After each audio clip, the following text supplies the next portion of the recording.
Gus Payah dalam rancangan #Kongsi Kembaraku. Baru-baru ni Jazz berjumpa dengan Encik Jaiz Abdul Karim. Beliau merupakan pengasas bagi MCW iaitu Malaysian Corruption Watch. Mereka membantu kerajaan membasmi rasuah. Ada berani? Selamat pagi Tuan Jaiz. Selamat pagi. Maaf lambat sikit. Tak apa abang. Ada traffic jam dekat luar tadi. Ya, musim tadi. Apa Tuan Jaiz sihat? Alhamdulillah, syukur. Sebelum Jazz mulakan, Jazz ingin menyatakan bahawa Jazz sangat menghargai kerja-kerja Tuan dalam memberi kesedaran kepada masyarakat tentang isu-isu rasuah sekarang ni. Terima kasih. Inilah semangat dan komitmen kami sebagai rakyat Malaysia. Jadi boleh Tuan Jaiz ceritakan sedikit tentang latar belakang Tuan yang membuatkan Tuan minat dalam mencegah rasuah ni?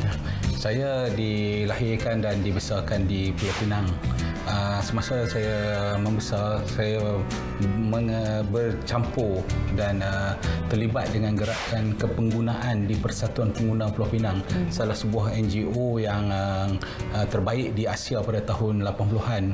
Saya naik dari satu tahap ke satu tahap hinggalah saya jadi Presiden JPMS pada tahun 2009 sampai 2015. Sebelum saya habis penggal sebagai Presiden JPMS, Tan Sri Abu Kasim iaitu Ketua Pesuruhjaya SPRM yang pertama telah bertemu dengan saya dan menawarkan kepada saya untuk menggerakkan satu NGO anti rasuah pada tahun 2013. Dan kemudiannya saya membuat keputusan untuk melibatkan diri saya dengan NGO anti rasuah kerana saya berpendapat bahawa masalah rasuah ini semakin membarah dalam masyarakat kita dan kita perlu menggerakkan masyarakat kita untuk bersama-sama dalam perjuangan ini. Jadi apa pandangan Tuan tentang isu-isu rasuah di Malaysia sekarang? Keadaan rasuah di Malaysia sekarang ini, kalau dari segi mata kasar, kita lihat seolah semakin banyak masalah rasuah berlaku. Tetapi sebenarnya segala tangkapan yang sedang dilakukan oleh pihak SPRM sekarang ini ialah membuktikan komitmen pihak berkuasa iaitu SPRM dalam melaksanakan tugasan mereka. Ianya secara tidak langsung apabila digembar-gemburkan di media sosial, di media perdana, maka rakyat melihat bahawa semakin banyak kes rasuah kebelakangan ini. Tapi ini membuktikan bahawa rakyat Malaysia dah ada satu kesedaran untuk melaporkan segala kes rasuah pada pihak berkuasa. Itulah keadaan rasuah di Malaysia pada dewasa ini. Jadi Tuan, apa program kita untuk hari ini? Just tak sabar. Kebelakangan ini kami sedang sibuk menggerakkan satu program untuk menampas 100,000 stiker anti rasuah di seluruh negara. Dan setakat ini 80,000 telah tertampal dan kita ada baki lagi 20,000 yang kita perlu tampal sebelum hujung tahun ini nanti. Jadi alhamdulillah inilah komitmen ahli-ahli daripada seluruh negara di mana kami mempunyai satu tekad yang sangat tinggi. Biasanya di setiap kali program MCW kami ada satu lawangan keramat perjuangan ini. Boleh saya laungkan lawangan keramat itu di sini? Boleh ya? Okey. Kami anti rasuah. Kami benci rasuah. Rasuah musuh negara. Ya. Jadi Encik Murugan setakat ni sudah berapa banyak pelekat PSA yang sudah ditampalkan di kawasan ini? Kita dalam program penampalan stiker ni kita targetkan 50,000 untuk ditampalkan di seluruh Malaysia. So kita telah pun berjaya menampal 80% daripada 50,000 ni di seluruh Malaysia. Dan fokus kita bagi yang ini kita fokuskan pada mana-mana besar. Di seluruh Malaysia. Seluruh Malaysia, Sabah Sarawak itu. Faham. Jadi soalan saya yang seterusnya dituju kepada Pak Yah. Sejauh mana persahabatan Pak Yah dengan Tuan Haji? Kenalan kami adalah sejak lama lagi. Saya sebagai terlibat dengan GPMS masa saya di Penang, telah berjumpa Jaiz masa tu dia di bangku sekolah lagi. Pada waktu itu saya dapat kenal pasti dia boleh jadi seorang aktivis kerana kelihatan bagi pada saya ialah beliau mempunyai wawasan yang jauh ke hadapan. Di samping saya yakin dia bertenaga untuk melaksanakan sesuatu tugas. Faham. Soalan seterusnya dituju kepada Uncle Jimmy. Okey, jadi Uncle Jimmy, sejauh mana persahabatan Uncle Jimmy dengan Tuan Haji dan bagaimanakah beliau telah pun memberi inspirasi kepada yang kerja? Okey, sebelum ini saya pun buatlah itu untuk ajar semua orang. Saya harap orang faham ini anti rasuah, And then kalau lepas tu saya kenakan ini Abang Jais, dia bagi saya tahu cara dan MCW. Wah, ini betul bagi saya sangat inspirasi. Sebab setiap hari saya berani jumpa orang dan itu risau 100 kali tambah. Sebab orang kenakan ini MCW. Orang tak kenal saya. Kami anti rasuah. Kami benci rasuah. Rasuah musuh negara. Satu pengalaman yang memang tidak boleh Jazz lupakan di mana Jazz turun padang bersama Encik Jais dan juga rakan-rakannya iaitu Encik Jimmy dan juga Encik Muruga. Kami sama-sama mengedar pelekat anti rasuah di tempat tersebut. Jadi teruskan bersama saya Jazz Puspaya dalam #Kongsi Kembaraku Jazz sayang kamu. Kembali lagi bersama saya Jazz Puspaya dalam #Kongsi Kembaraku. Bila Jazz tengok teddy bear ni, Jazz teringat pasal adik-adik Jazz di sebuah pusat latihan dan juga bakery yang produknya dibuat oleh remaja-remaja bisu. Jadi Puan Cindy, macam mana Puan Cindy boleh ada idea untuk buka NGO ni? Saya bertugas di sekolah untuk orang-orang pekak masa itu. So bila budak-budak itu selepas sekolah SPM, mereka ada yang pergi universiti, ada yang pergi ke college.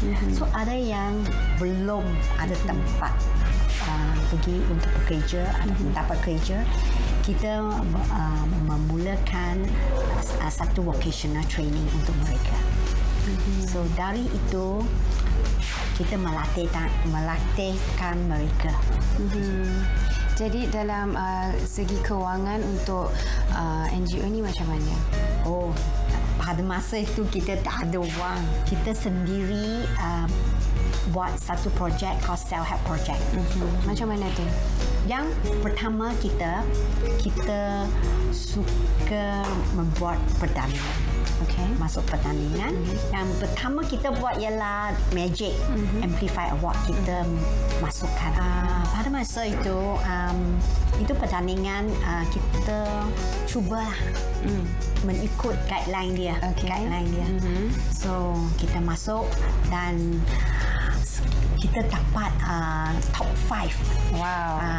Dan itu yang kita menang. Kita top 5 throughout whole Malaysia. And kita dapat kewangan untuk men-start bakery kita.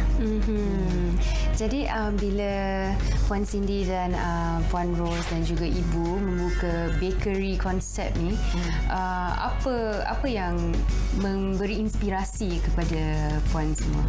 Untuk membuka bakery ini, tujuan kita ialah memberi itu orang pekak, murid kita mendapat kerja.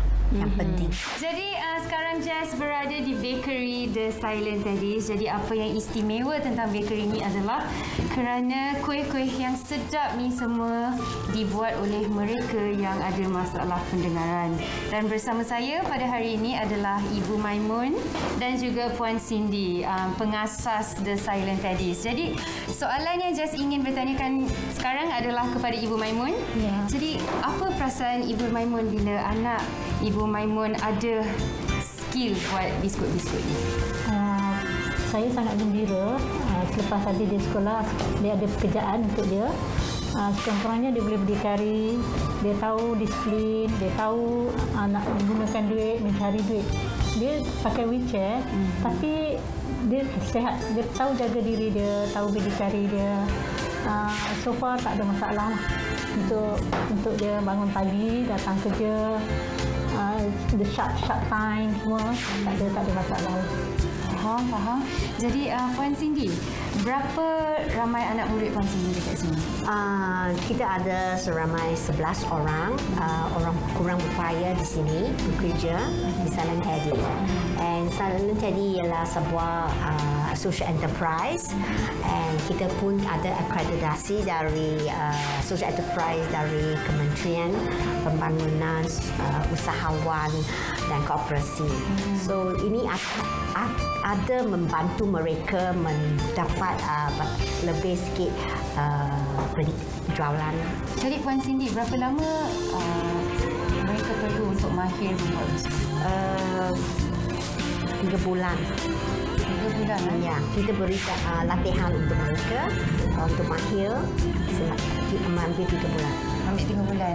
Jadi apa yang membuatkan Puan Cindy yakin bahawa mereka sudah boleh buat biskut itu dan biskut itu memang masak dan layak dimakan? Kita ada quality control. Yang penting itu ialah quality control. Kita ada Puan Maimun dan usul Aselina yang merupakan dia jadi kita ada check barang-barang bahan-bahan yang kita beli mesti ada halal dan semua ada quality control. And bahan kita yang beli kita bila kita buat kita tidak ada tambah itu additional preservative, tak ada. Nah Jasper, ini dapur kita. Wah, besarnya. Ni berapa dulang boleh masuk sekali ni?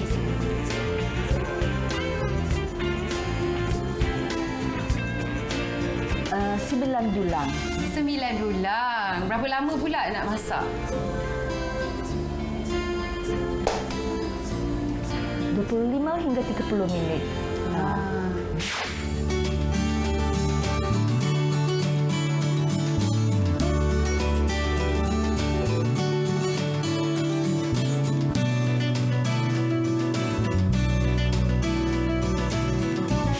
Terima kasihlah Puan Cindy. Saya rasa sangat bersyukur kerana dapat melihat semua aktiviti kat sini. Jadi apa harapan Puan Cindy untuk The Silent Teddies untuk masa akan datang? Okey, harapan saya adalah untuk melatih mereka ada kemahiran boleh berdikari bila mereka keluar kerja atau dapat kerja luar atau bekerja di sini.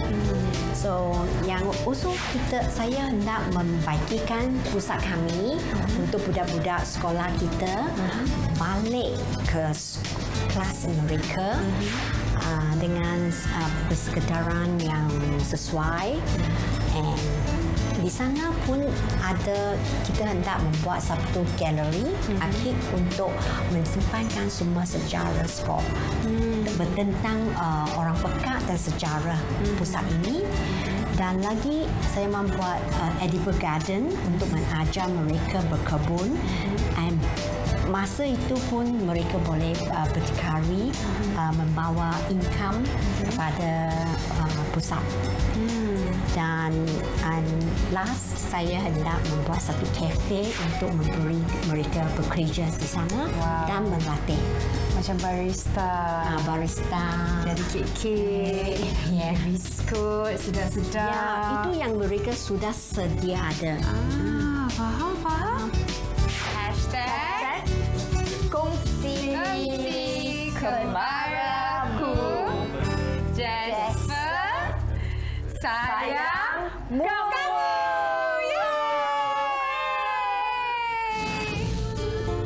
Hebat kan Puan Cindy?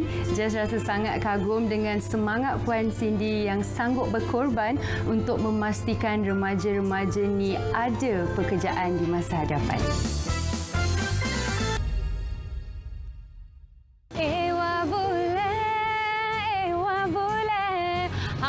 Bila Jess nyanyi lagu tu, Jess teringat pada seorang kawan Jess yang bernama Aaron Kang. Beliau merupakan seorang lelaki berbangsa Cina tetapi mahir, pandai dalam memain alat muzik tradisional Melayu iaitu serunai. Jom kita jumpa siapa beliau. Jadi hari ini seorang kawan Jess yang bernama Aaron Kang akan membuat satu persembahan bersama kawan-kawannya dengan bermain alat muzik serunai. Jadi jom kita ikut persembahannya. Hai Aaron, apa khabar? Sihat. Aaron. Ya. Aaron Kang. Ya, saya. Akhirnya kita berjumpa juga kan? Macam mana, sihat? Sihat. Kawan-kawan semua sihat? Bestnya main alat muzik tradisional ni. Jadi bagi anda semua di rumah yang tak tahu siapa sebenarnya beliau merupakan seorang pemain alat muzik tradisional Melayu iaitu serunai.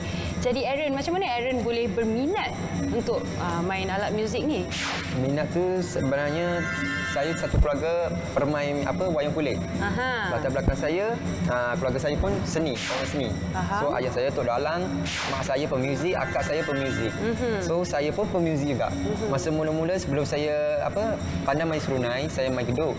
Masa tu kumpulan ayah saya mengalami masalah permain serunai. Sebab pemain serunai ni susah untuk dicari. Faham? So daripada situ saya cuba belajar serunai untuk menyenangkan ayah saya untuk main wayang kulit.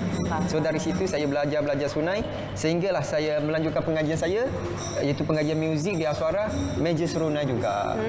Jadi dah berapa tahun dah main alat muzik ni? Main alat muzik lebih kurang dalam 10 tahun ke atas lah.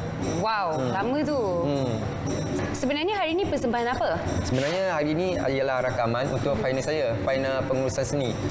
Okey, sebab pengurusan seni saya di Aswara, kita orang kena buat program. So program saya buat ni, saya buat rakaman itu wayang kulit untuk orang buta. So orang buta juga akan main wayang kulit juga nanti. Wow, bestnya. Faham. Jadi Tok Dalang, mungkin Tok Dalang boleh kenalkan Tok Dalang sebenarnya siapa? Nama penuh saya Kang Bun An. Umur saya 52 tahun. Nama glamour orang dia panggil Cik An. Cik An. Ya, saya. Cik An.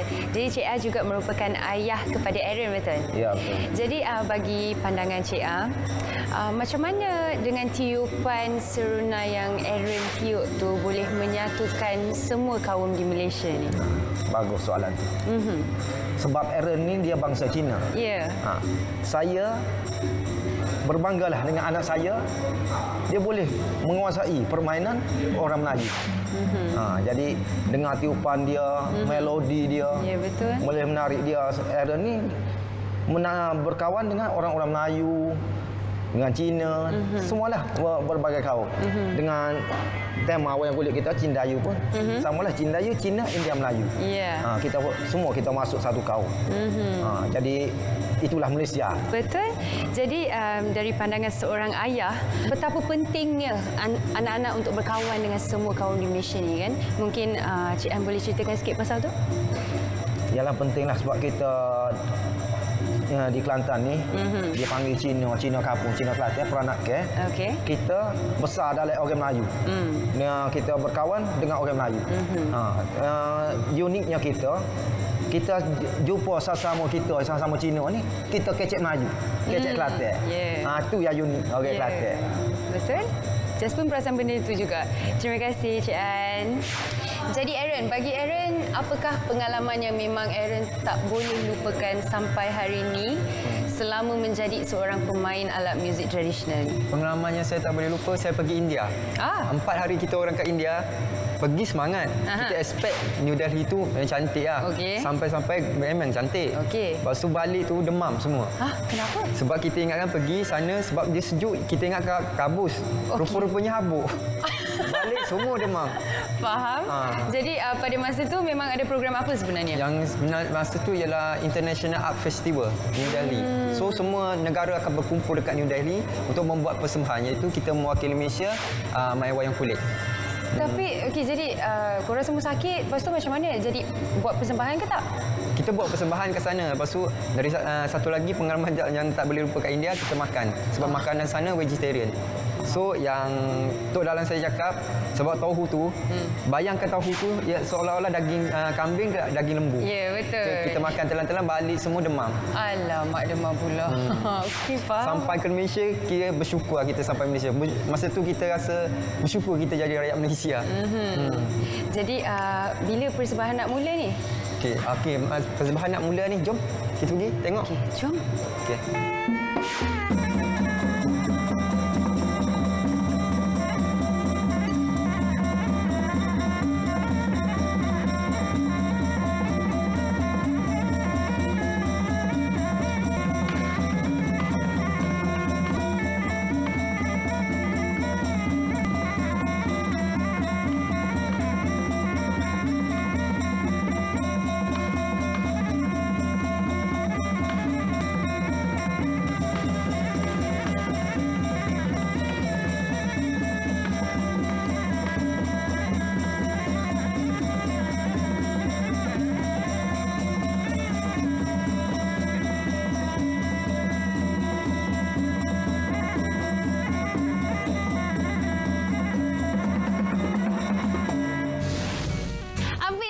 hebatnya tentang Aaron Kang adalah kerana ahli-ahli keluarga beliau turut menyertai pemain-pemain alat muzik tradisional untuk wayang kulit. Sampai sini saja episod buat hari ini. Jangan lupa saksikan saya Jasper Spaya dalam #Kongsikan Baraku. Jasper sayang kamu. Perjuangan melawan rasuah di Malaysia mesti melibatkan pelbagai kaum dan agama yang akan menjadi mangsa rasuah ini tanpa mengira warna kulit dan siapapun mereka. Oleh demikian, setiap rakyat Malaysia wajib bersama dalam perjuangan MCW membenteras rasuah. Kami anti rasuah.